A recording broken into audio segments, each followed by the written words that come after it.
करते हैं आज की ताजा खबरों की शुरुआत। यूक्रेन और रूस के बीच 24 फरवरी को शुरू हुई जंग को 13 दिन बीत चुके हैं। आज इस युद्ध के 14वें दिन रूसी सेना के कब्जे की वजह से चेर्नोबिल न्यूक्लियर प्लांट का यूक्रेन के पावर ग्रिड से संपर्क टूट गया है। यूक्रेन का कहना है कि रिजर्व डीजल जनरेटर्स केवल 48 घंटे तक ही प्लांट को बिजली सप्लाई दे सकती है।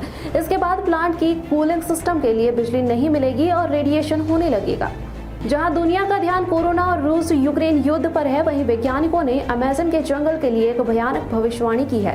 नेचर जर्नल में प्रकाशित एक हालिया रिसर्च के अनुसार अमेज़न के 3/4 हिस्सा एक ऐसी स्थिति में पहुंच रहा है जिसमें वह खुद जल जाएगा। वैज्ञानिकों का कहना है कि जला हुआ जंगल कभी रिकवर नहीं हो पाएगा।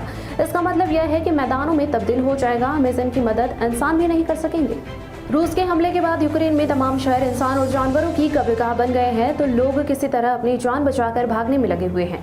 जान बचाने की जंग में जहां लोग अपना सामान और अपनों का साथ छोड़कर भाग रहे हैं, वहीं एक भारतीय छात्र कृष्णशीष ने अपने साथ अपने 45 जूनियर साथियों की जान बचाई। यही नहीं, वह उनके 11 पालतू जानवरों को भी सुरक्षित लाने में कामयाब रहे। वित्त मंत्री जगदीश देवड़ा ने बुधवार को वित्तीय वर्ष 2022 और 2023 का बजट पेश किया है। विधानसभा चुनाव के लिए मिशन 2023 को देखते हुए यह बजट सबसे अहम माना जा रहा है।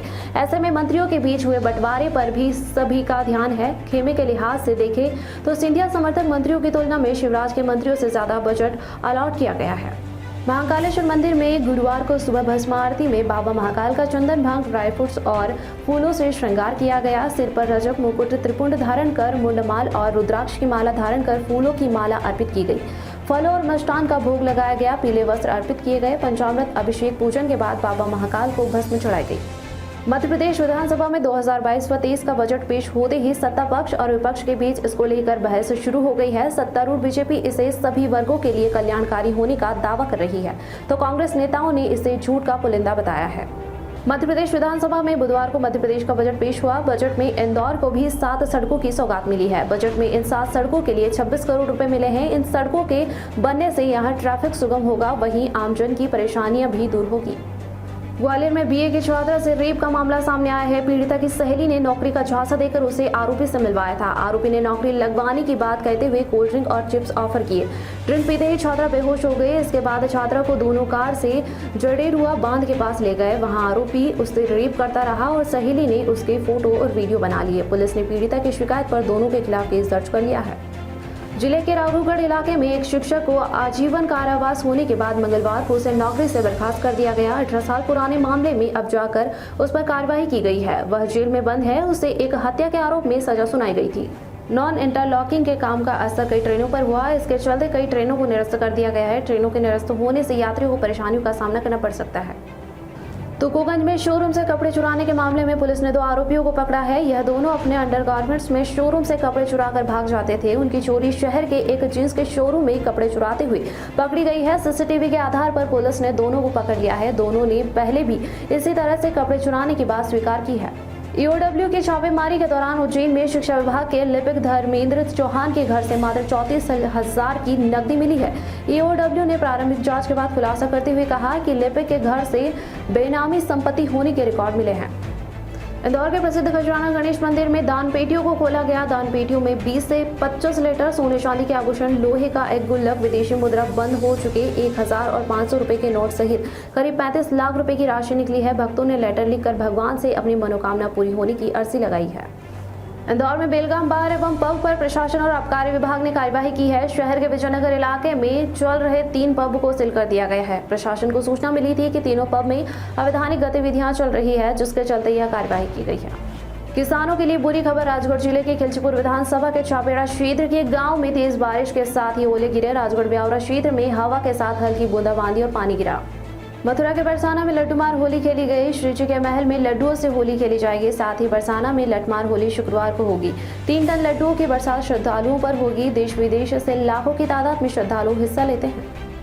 बिजनौर में बीती रात्रि अज्ञात बदमाशों ने घर में सो रही नौकर और मालकिन की गला दबाकर हत्या कर दी। डबल मर्डर की घटना से क्षेत्र में सनसनी फैल गई है। घटना की सूचना पर पुलिस ने घटनास्थल का निरीक्षण किया और दोनों मृतकों के शव को सिल कर पोस्टमार्टम के लिए भेज दिया है। बिजनौर एसपी ने आरोपियों की गिरफ्तारी के लिए 3 टीमों का गठन किया है। जल्द ही बिजनौर पुलिस डबल मर्डर के मामले में खुलासा करने की बात बयां कर रही है।